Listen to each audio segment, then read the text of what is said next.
This TFMR podcast is brought to you by your friends at JM Bullion.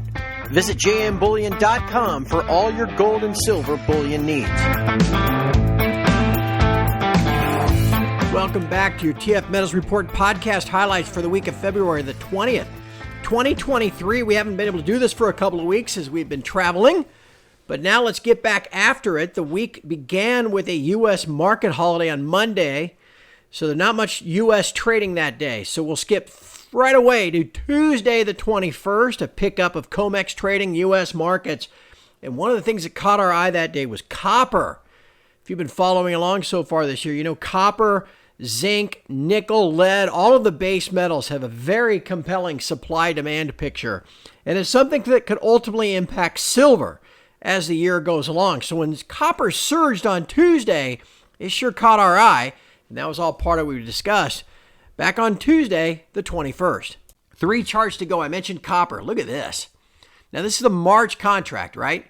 Just absolutely doing a nosedive for a month from the beginning of June to middle of July, from 460 down to 320.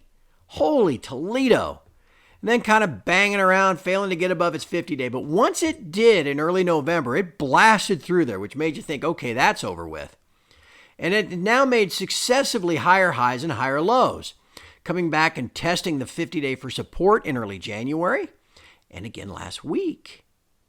So what happens now if copper now makes new higher high? Another one up here, it goes to 440 or even 450 before pulling back and then going to 460 and 470. We're going to keep watching copper, especially with that physical supply-demand situation being so compelling. Wednesday the 22nd brought another down day for the COMEX precious metals. There sure have been a lot of those this month. But it is what it is. It's something we've been tracking at TF Metals Report really over the last couple of weeks. Silver leading gold down. Silver going down through its 50-day. Gold following. Silver going down to its 200-day.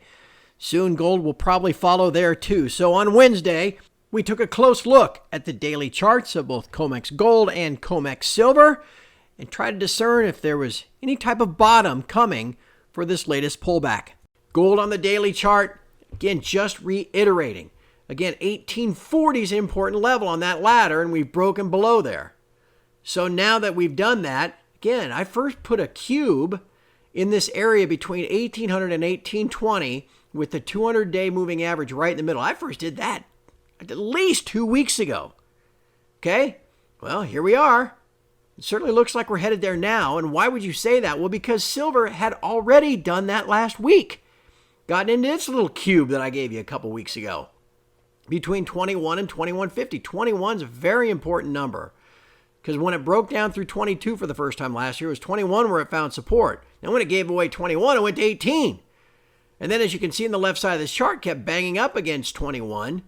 Until it finally blew through there on short squeeze number 4 in early November, then came back down, held 21 as support for going to 24.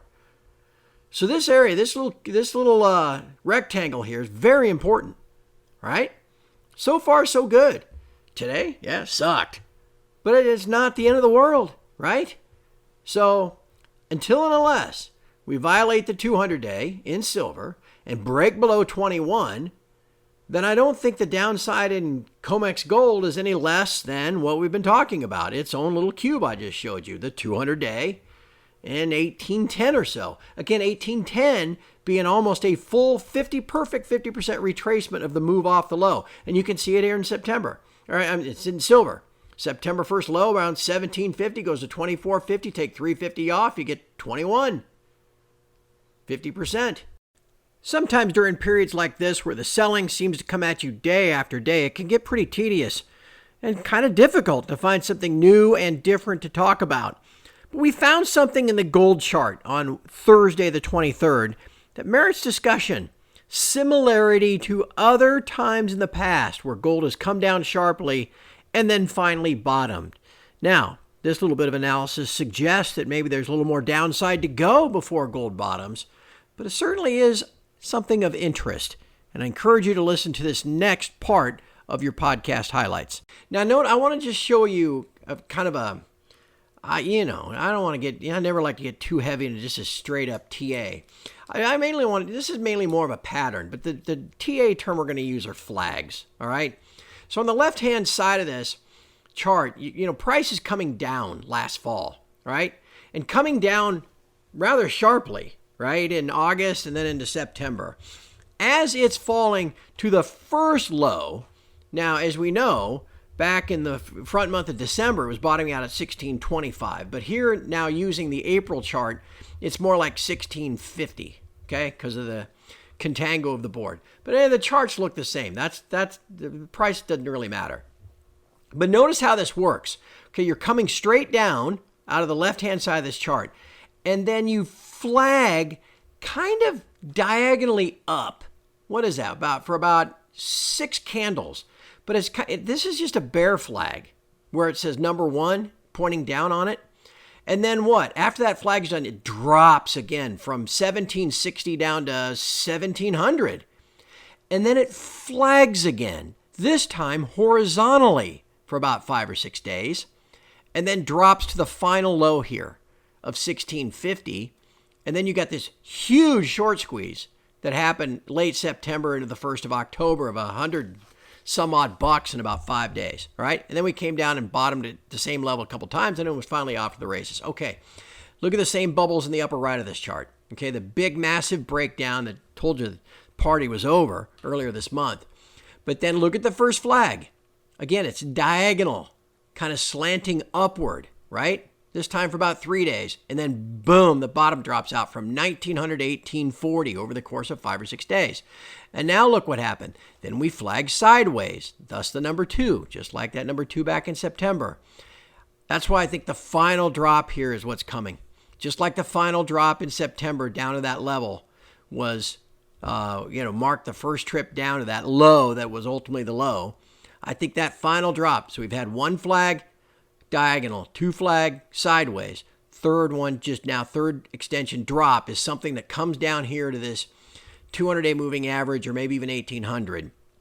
And then you get a short squeeze. That would be the next step. And then maybe we spend March kind of banging around with like a double bottom, coming back down to the 200-day again before then turning up as we get into April. Something, let's just watch to see if that pattern doesn't kind of repeat itself from last fall. And on Friday, gold wrapped up another down week. That makes 4 in a row with a down day on Friday. Every day this week, gold was down to the tune of $33.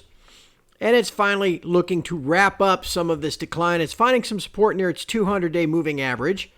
And we hope that that's the case next week. We'll see about that. It's due for a bounce. There's no doubt about that. Heck, silver's been down 6 weeks in a row. Next week brings the latest jobs report in the U.S., so you never know where we might stand by next Friday. Like I said, we're due for a bounce, so maybe we'll get a green candle next week. But all of this volatility of the first half of the year should not have come as a surprise to anyone, especially if you follow these weekly podcasts and if you've read our annual Macrocast that we published back on one of the first days of January.